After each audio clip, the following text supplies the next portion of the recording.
Hi, my name is Joanne and Dr. Eileen Spain and I analyzed data that had been done in a research lab in June of 2014 that she and a previous undergraduate research Oxy student had done. And the name of this project is Evidence for Chemical Communication in E. coli and B. bacteriovorus model biofilms by direct analysis in real-time mass spectrometry.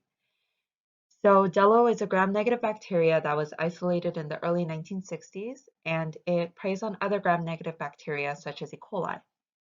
And in this experiment, we aim to identify metabolites and other compounds that are present in a mixed Dello and E. coli biofilm. And we also seek to better understand biofilm formation and chemical communication between these two species in a sessile environment.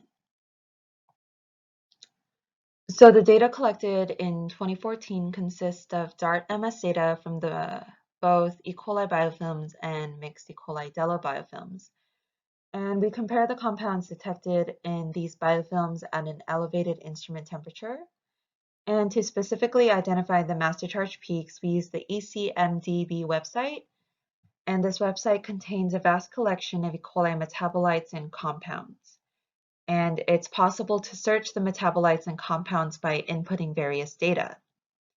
And once we found the compounds, we inputted the compound names in the KEGG website, which is a database encyclopedia for the genes and genomes of organisms.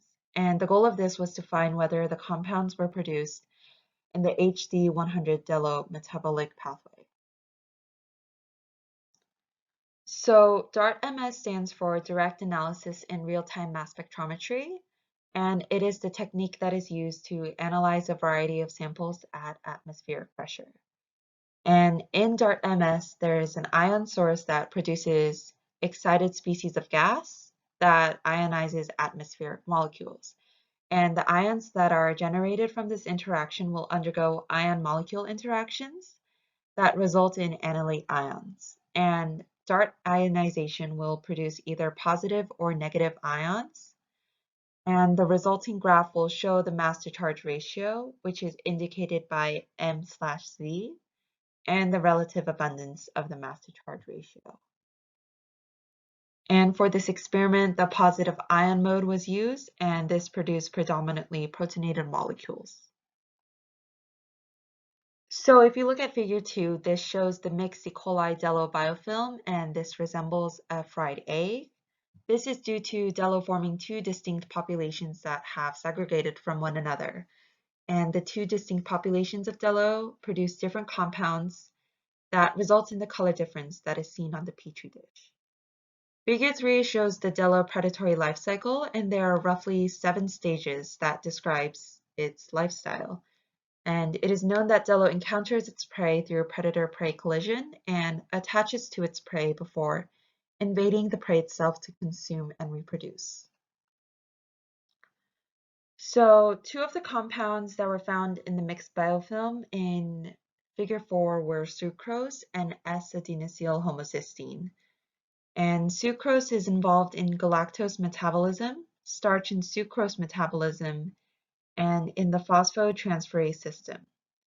S-adenosyl homocysteine is involved in methionine degradation and cysteine biosynthesis.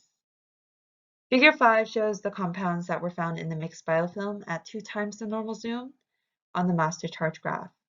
These compounds were quercetin and 2,3-cyclic UMP. So quercetin is involved in flavonoid biosynthesis and the AMPK signaling pathway, while 2,3-cyclic UMP is involved in nucleotide reactions. So with the analysis of the DART-MS data, we have expanded our knowledge in understanding possible chemical communications in the mixed E. coli Dello biofilm. And in the future, we hope to better understand the methods of cell-to-cell communication in both interspecies and intraspecies in a biofilm by identifying specific extracellular signaling molecules. And this can lead to a relatively new area of research that may propose an alternative treatment from antibiotics and drug-resistant bacteria strains. We are deeply grateful for the financial support of the National Institutes of Health and Occidental College's Undergraduate Research Center. We also thank Professor Jack Beauchamp and Dr. Nathan Deleska, both of Caltech, for access and technical support of DART MS instrumentization.